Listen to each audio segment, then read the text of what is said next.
Home loan process అంటే భయపడుతున్నారా? 5 simple స్టెప్స్లో మొత్తం చెప్పేస్తాను. హాయ్, నా పేరు శివకాంత్, నేను builder and developer. First one, bank selection. మీ దగ్గర 750 అండ్ అబోవ్ ఉంటే ఒక 2 or 3 బ్యాంక్స్లో రేట్ కంపారిజన్ చేసి లోన్ అప్లికేషన్ అయితే వేయండి. సెకండ్, అప్లికేషన్లో income proof, address proof, bank statement, pay slips ఇవన్నీ ఉంటాయి. వీటిని అన్ని ఒక ఆర్డర్ ప్రకారం రెడీ చేసి పెట్టుకోండి. Third, property verification. బ్యాంకు వాళ్ళే ప్రాపర్టీకి సంబంధించిన డాక్యుమెంట్, టెక్నికల్, లీగల్ వెరిఫై చేస్తారు.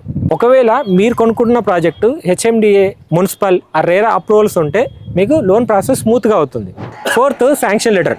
బ్యాంకు ఎంత రేట్ ఆఫ్ ఇంట్రెస్ట్లో మీకు లోన్ ఇస్తుంది, ఎన్ని ఇయర్స్ టెన్యూర్ మీరు కట్టాలి, ఎంత అమౌంట్ ఇస్తున్నారు, ఎంత ఇంట్రెస్ట్ రేట్ అనేది అందులో మెన్షన్ చేస్తారు. ఫైనల్గా, డిస్బర్స్మెంట్. మీకు ప్రాజెక్ట్ స్టేజ్ని బట్టి లోన్ అమౌంట్ డిస్బర్స్ అవుతుంది. Ready to move flat, OC వచ్చిన ఫ్లాట్ అయితే ఫుల్ అమౌంట్ అయితే డిస్బర్స్ అవుతుంది. ఈ లోన్ ప్రాసెస్ స్పీడ్గా అవ్వాలంటే 4 to 6 weeks అయితే టైం పడుతుంది. అదే ఆ పేపర్స్ మీ దగ్గరగా ఉంటే 4 weeks బిలో మీకు లోన్ అయితే శాంక్షన్ అయిపోతుంది.